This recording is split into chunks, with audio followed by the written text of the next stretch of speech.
What can we do to come together and bridge divides?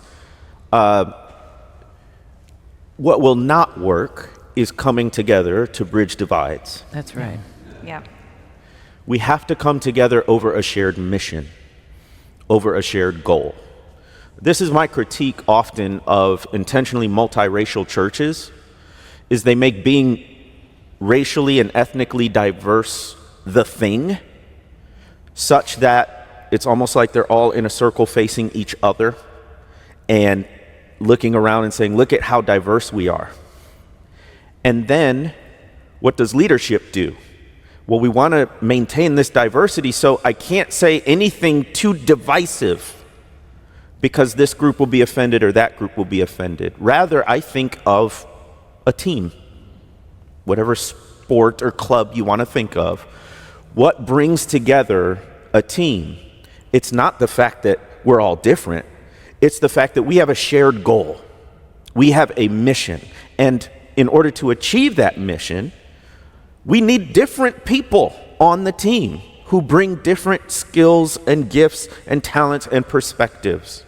So I think a lot of times in the church, we want to lift up diversity, we want to lift up harmony and coming together and unity, but we make that the thing, when I think actually the unity across divisions is a byproduct of the mission. So the difference is this: it's not saying, hey, you believe something different than I do, let's have a conversation. Right. It's, we want these books in our library. Let's make sure it happens. Oh, you believe that? I believe this. Interesting. Is the book on the shelf? So I don't think it is very effective to try to bridge divides by saying, let's try to bridge divides. I think it's much more effective to bridge divides by saying we have a shared mission and a common goal, and along the way, as we learn about each other, maybe we can come closer together. Maybe. I think the second question is really related to that as well, obviously, because if we think that the problem is divisiveness or polarization or whatever it is, then we're going to come up with the solution that is not actually going to work. And a lot of people kind of in the world I inhabit in my regular life have been talking about disappointment. Oh my gosh, with so many people who half the country voted one way, half the country voted the other way, everyone was bound to be disappointed. And this actually came up in a sermon that I heard in the last 2 weeks, where the pastor was trying really hard to comfort people around disappointment. This actually does relate to the second question. And when I heard the sermon, I was so disappointed. Because polarization and disappointment are not really the problems. The problems lie elsewhere. And one of the problems is pointed out in that question. And that is, I went to this person who preached the sermon and I said, yeah, I'm certainly disappointed by the vote, but I can handle disappointment. I lost the class secretary election in 11th grade. I know how to handle political disappointment.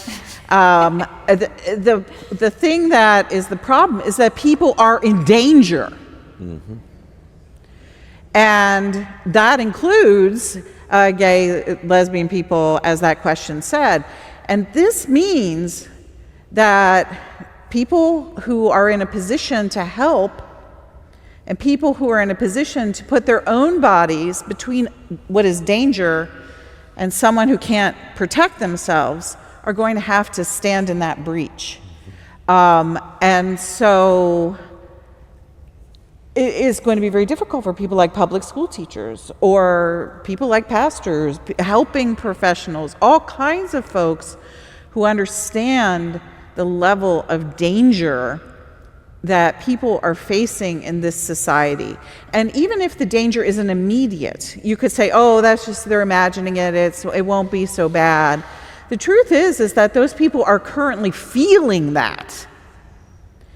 And we need to take that seriously, those feelings of threat and danger that people who have just more recently felt included in the American project are now feeling.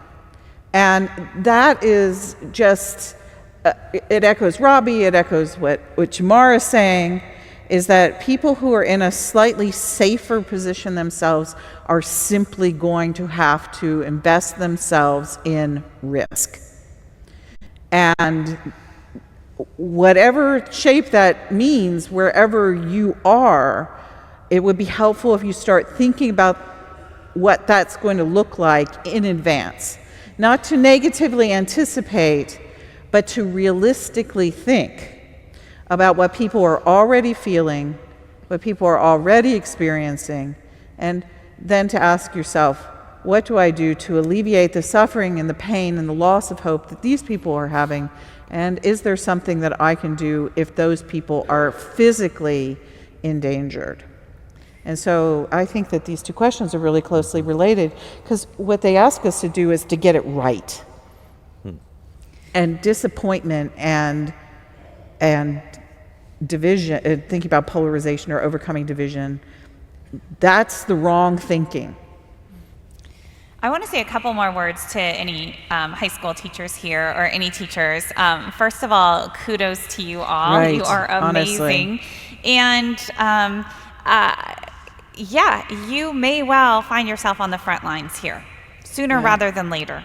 Right. And so just a couple of things to consider in this kind of, preparing or imagining what to do.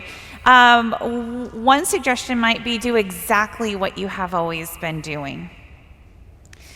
If you have worked to create a safe and a brave space for your students, keep doing those things.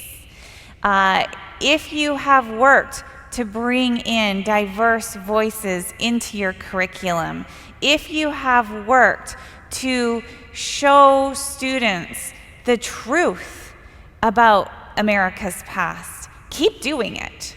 Keep doing it. Keep teaching what you know to be true, and commit yourself to doing that, whatever comes your way.